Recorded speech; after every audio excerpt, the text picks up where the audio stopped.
Please Værsgo. enjoy.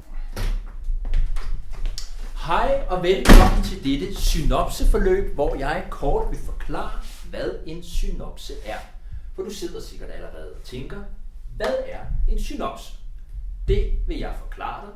Jeg vil også forklare dig, hvad du skal bruge en synopse til, og jeg vil også forklare dig, hvordan du kommer i gang med dit synopseforløb. 1. Altså, hvad er en synopse? En synopse er en disposition,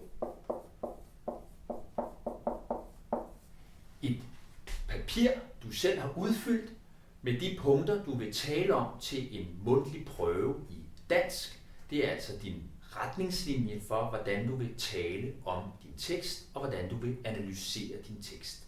De forskellige analysepunkter har du skrevet ned i din synops, altså en slags vejledning, gennemgang af, hvad det er, du vil. Det skal du bruge til, eller for at forberede dig til afgangsprøven.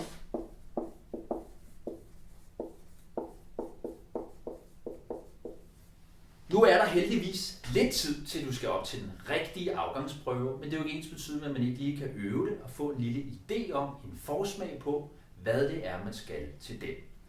Nu vil jeg i en enkelt punktform forklare dig, hvad du skal, og i hvilken rækkefølge du skal gøre det. 1. Det første, du skal gøre, er træk et fordybelsesområde.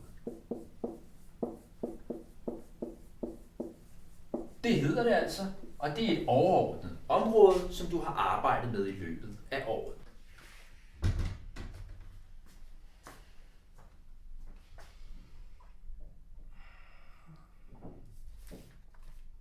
Eventyr.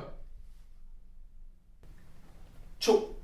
Når du har trukket det, så skal du vælge en tekst. Den tekst skal passe til dit fordybelsesområde, således at hvis dit fordybelsesområde er et eventyr eller eventyr, ja, så vælger du naturligvis en tekst, der er et eventyr. Træk.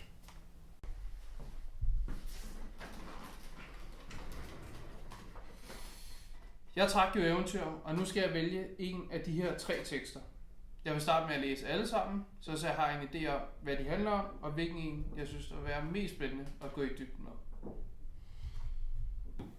Når du så har valgt din tekst 3, så skal du læse teksten.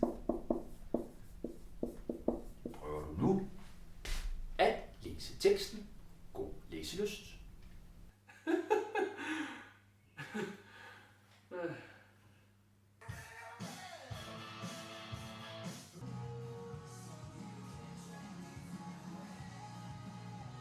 Og nu har du allerede læst teksten. Det var hurtigt.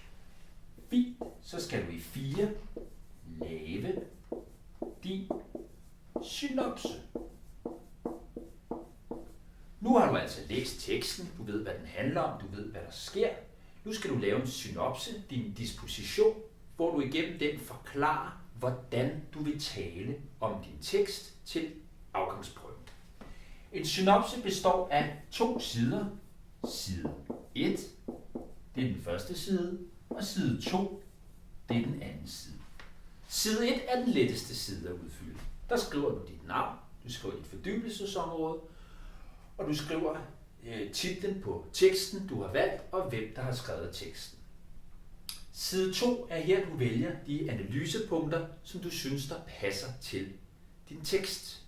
Det er nogle redegørende punkter, det er nogle analyserende punkter, det er nogle fortolkende punkter, og det er nogle perspektiverende punkter.